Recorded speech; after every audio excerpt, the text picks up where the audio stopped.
So it's been a while since E3 ended and we got the news of the Final Fantasy VII Remake and everyone lost their shit. So Final Fantasy VII holds a special place in my heart and your heart if you're watching this video, of course, and millions of people's hearts all around the world. And we've got 7 topics here to talk about, things that maybe of topics of concern, and really this kind of video has been released by about thousands of people, but we're gonna have a look and see whether we can talk about these 7 things. At the end of the day, it doesn't matter. We're still gonna buy the game, but the game is still gonna do well no matter what. But the thing is that this game holds such a special place in people's hearts as so many people are concerned about it. They don't want them to fuck it up, and I don't think they will, because I think they know what they're doing. And if you have a look in the trailer, some of the voiceover, and I thought it was neat to notice that very few trailers and game trailers have a voiceover that talks directly to you. And in this kind of video, it sounds like he's talking, but also sounds like he's talking directly to you. And he says things like the promise was made and things like that at the end. But he also says the reunion may bring joy and it may bring fear. The reunion at hand may bring joy. It may bring fear. But let us embrace whatever it brings. And this reunion might be talking about the reunion between us and our Final Fantasy VII, the game. It may bring joy, you know, because we'll get a new Final Fantasy VII and beautiful looking game. But it also may bring fear. So we're going to have a talk about fear and joy in this game and see what are the topics that, you know, really are going to make or break this game. The first one is, don't change the battle system. The battle system is Final Fantasy VII. If you change the battle system, you're gonna change the game, and I just think that this is the most important thing that they can do, properly or not. If they're gonna maybe include, you know, gameplay such as the gameplay in Crisis Core, I think that was more action orientated, and the more recent Final Fantasies, as you can see in Final Fantasy 15, etc., it has a more kind of real-time combat system. But I think the turn-based system of Final Fantasy VII is so important that maybe they can add in little kind of sort of cutscene things, like sort of limit breaks. As you saw, I think it's Final Fantasy VIII where you've got more interaction with no, Final Fantasy X. You got more interaction with the limit breaks and so on, stuff like that. Just you can add these kind of things into the battle system, as well as, you know, in Final Fantasy VIII you have your gun blade, which you press R1 when you attack. That's just a small thing that they can add in, you know, with it. When Cloud does different moves and different materia, you can maybe have different ways of interacting, so that it's not just, you're not just pressing attack, you're not just pressing materia. They can improve the battle system, but I think if they take away the turn-based aspect, a lot of people are going to lose their shit, including me. 2, I think, is the biggest one, maybe after the battle system, and that's the graphics. Updating the graphics, better CGI cutscenes, more exploration of the environment, cooler battle animations.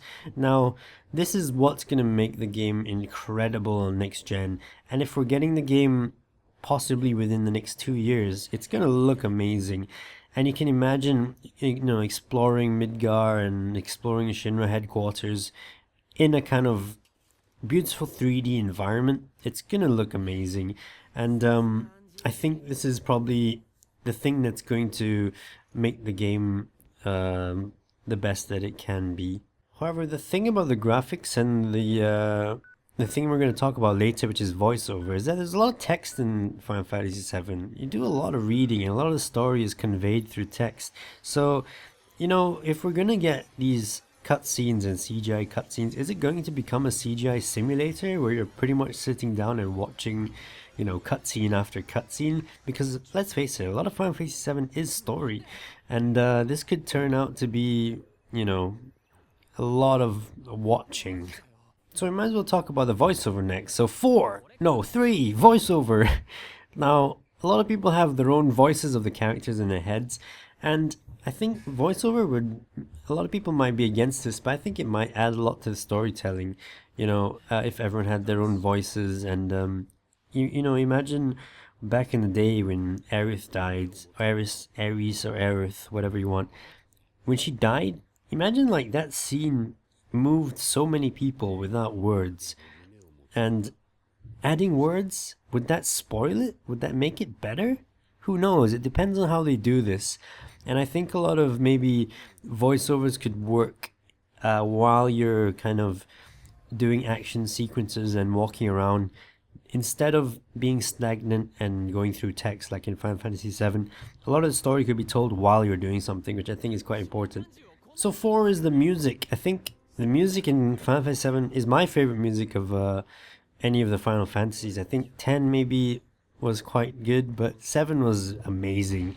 And it really kind of sold the feeling of the game, you know, the music. Like each place had a very distinct theme and it was just amazing. Now they could, I think they have they talked about this? Or am I just freaking out?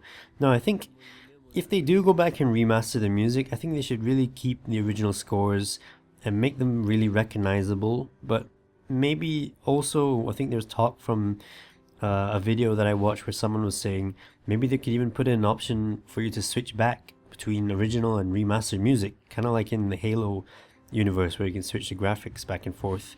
This could be a cool thing. Personally, I'm not too concerned about the music. They do what they want. The music is gonna be good no matter what. 5 is new things they can add to the story, such as the all the different kind of games and movies about the Final Fantasy VII universe. They can combine a lot of this stuff into this one game, especially Crisis Core, which was only released on the PSP. So a lot of people, including myself, didn't play this game. I think I'm going to go back and play it. I have watched a few videos and learned the story from that. So I think it'd be really cool if they combined the story of Zack and how Cloud and him met and what happened at the factory and all that kind of stuff, and maybe, you know, squeeze that into the Final Fantasy VII Remake as well. I think that'd be pretty cool. I'd like to know what you guys think about what kind of storylines and stories you'd like to see included in the remake as well. Now 6 is the world map, which a lot of people are thinking could be really cool, or depends on how they do it. Now I think the world map will be pretty fucking awesome. Like I remember when you first get to that swamp before the cave. No, it's not a swamp, it's a sand thing, isn't it? And there's a sand snake there, and you're like trying to get past the sand snake and get into the cave early on. Can you imagine like that in like these new gen graphics where there's a big fucking snake and you see it coming out of the sand and you're like, shit, can I get past this thing? And I think the thing that I was sitting down the other day thinking about was when you go into the water and you see Emerald Weapon for the first time. Imagine being in like, I can just imagine it in like amazing graphics, and you see this fucking silhouette in the shadow moving like a shark in the water, and you're like, what the fuck is this thing? And you get closer and it's just a huge weapon, and you're like, oh my god. Now all these kind of moments and stuff, when you think back using your nostalgia goggles, they're amazing in your head, but if you go back and play it and you go underwater and you're like, oh, there's fucking Emerald Weapon, man. It doesn't feel the same now as when I played it as a kid and my imagination was just a bit fucking more crazy. But I think they can achieve that with the graphics, like these new graphics, and kind of make all these different moments that you had in the world map, chasing Cactuar or shit like that. They can make it more interactive and more beautiful, and maybe even get rid of the whole random battle system and have it such as, I think in Final Fantasy 13 you can run into enemies to initiate battles. Now, I'll be honest, I haven't played Final Fantasy after 10. I played a bit of 13 and it didn't catch on with me. I think, you know, it'd be interesting to see if they are going to go back and remake any other Final Fantasies in the future. So the last point, I think 7, it's not really a point at all. It's just that armor and weapons are going to look so much better on the characters, and I like to see kind of like armor change characters' appearances. You'll be able to customize shit like that. I think that's pretty important. And yeah, so I think that covers about all of the things that I could think of when I sat down and thought about this, after kind of letting the news boil down and simmer in my brain. I think it's going to be a while till we get this game, so we might as well talk about it for the next 2 years, right? And I think I was reading up on something that was interesting, is that the 20th anniversary of Final Fantasy VII is coming up soon, in the next 2 years. Fuck, if that doesn't make you feel old, I don't know what does, man. 20 years? Can't be serious. I remember playing Final Fantasy VII. I can't remember how old I was, but we would get a guidebook and we'd go to the shop and photocopy the guidebook because it was too expensive. Only one friend could afford it, and we'd photocopy the guidebook and bind it together to get it much cheaper. And I would study this black and white fucking thing like day after day, and while playing Final Fantasy VII and not doing my homework. But there you go. If you're still here, thanks for watching and listening, and hopefully this has kind of sparked off some nostalgia in your brain, and you have some points to talk about. If you do, leave them down below. I'll be very happy to talk to you about them, and we can have a bit of a discussion there. Do let me know what you think. Are you looking forward to this? Are you worried? Is it gonna bring joy to you, or is it gonna bring fear? Those are the two things that we gotta look for. So there you go. This has been my little discussion here, and I'm really looking forward to this, and I'm not gonna get my hopes up too much. The thing is, I think in the trailer as well, they say something like it could bring joy or fear, but just accept it for what it is, or something like that. So I think it's just saying, you know, trust me, we got this. And I think the guys are in charge. They know what made Final Fantasy VII successful, and I think they understand the impact this has on the fans and the fans' concerns. So I'm pretty confident that they're gonna deliver a good game, and I'm not really worried about it. I'm gonna buy it, I'm gonna play it, and I'm just gonna bask in its brilliance no matter what. And if it is a shit game, I'll just deny it, like the ending of Lost. Thanks for watching, guys. I'll see you in the next one. Take care and peace out.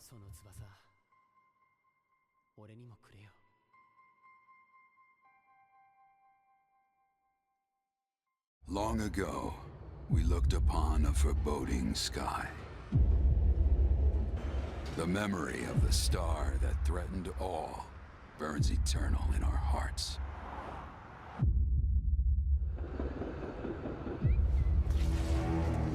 In its wake came an age of silence. Yet with each fond remembrance, we knew those encountered were not forgotten. That someday we would see them again. Perhaps it was no more than wishful thinking.